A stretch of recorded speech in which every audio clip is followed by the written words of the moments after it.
नमस्कार दोस्तों, I welcome to toppers IQ। Donald Trump की फॉरेन पॉलिसी का जितना फ़ायदा इजराइल की सरकार ले रही है उतना फ़ायदा किसी और कंट्री को नहीं हुआ। तो अगर हम रिसेंटली बात करें तो 3-4 देशों ने और भी इजराइल के साथ पीस एग्रीमेंट जिसका नाम है अब्राहम एक्ट साइन कर लिया है। इस पीस के अकॉर्डिंग जितने भी वह अपने डिप्लोमेटिक रिलेशंस और फॉरेन ट्रेड्स हैं उन्हें और भी इंक्रीज करेंगे और अपने डिप्लोमेट्स भी एक दूसरी कंट्री में इस्टेब्लिश करेंगे। तो रिसेंटली सूडान ने भी UAE और बहरीन को ज्वाइन किया कि वह इजराइल के साथ एक पीस एग्रीमेंट साइन करेंगे और इजराइल को एज ए कंट्री रिकॉग्नाइज करेंगे। आज हम इस लेक्चर में पढ़ेंगे, तो चलिए शुरू करते हैं। इस लेक्चर की PDF आप हमारी वेबसाइट toppersIQ.com से ले सकते हैं। यूरो न्यूज़ का आर्टिकल है, Sudan joins UAE and Bahrain in recognising Israel, Donald Trump announces. US president Donald Trump ने अनाउंस किया कि सूडान तीसरा देश है जिसने यूनाइटेड अरब एमिरेट्स और बहरीन के साथ इजराइल को रिकॉग्नाइज किया है एज ए कंट्री। अगर रिसेंटली देखें तो अमेरिका ने इजराइल की काफ़ी मदद की कि यूनाइटेड अरब एमिरेट्स और बहरीन के साथ एक पीस एग्रीमेंट साइन किया। इस एग्रीमेंट के अकॉर्डिंग दोनों देश इजराइल को एज ए कंट्री और इंडिपेंडेंट स्टेट रिकॉग्नाइज करेंगे। इस एग्रीमेंट को 15 सितंबर 2020 को साइन किया गया। तीनों देशों ने मिलकर अब्राहम एक्ट साइन किया जो कि 26 साल बाद एक पहला पीस एग्रीमेंट हुआ। मगर सबसे पहले इजिप्ट ने अपने डिप्लोमेटिक रिलेशंस इंक्रीज किए इजराइल के साथ और उसे एज ए कंट्री रिकॉग्नाइज किया। उसके बाद अरब कंट्री जॉर्डन जिसने 1994 में एक पीस एग्रीमेंट साइन किया इजराइल के साथ, और अब तकरीबन 20 साल बाद UAE ने भी एक पीस एग्रीमेंट साइन किया 15 सितंबर को इजराइल के साथ। और कंट्री देखें तो सभी अरब नेशंस मिलाकर बहरीन चौथी कंट्री बन गई है कि जो कि इजराइल के साथ अपने डिप्लोमेटिक रिलेशंस इस्टेब्लिश करेगी। अगर 1948 से पहले की बात करें तो इजराइल जैसी कोई भी कंट्री नहीं थी, पहले सिर्फ अकेला पैलेस्तीन था। 14 मई 1948 को यूएस एजेंसी के डेविड बेन गुरियन ने एक प्रोक्लेम किया कि हम इजराइल को एज ए कंट्री इस्टेब्लिश करते हैं।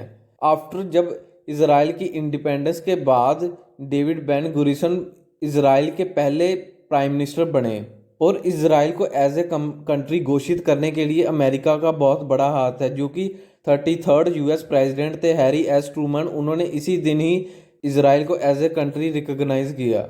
अगर बैकग्राउंड देखें तो 1917 में एक बेलफोर डेक्लेरेशन साइन किया गया।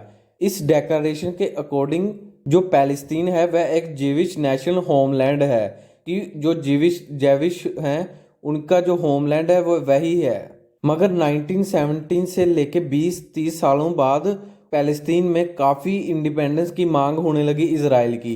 लेटर 1945 में अमेरिका ने अश्योर किया कि जो अरब कंट्रीज़ हैं वह इस इशू में इंटरवेंस नहीं करेंगे।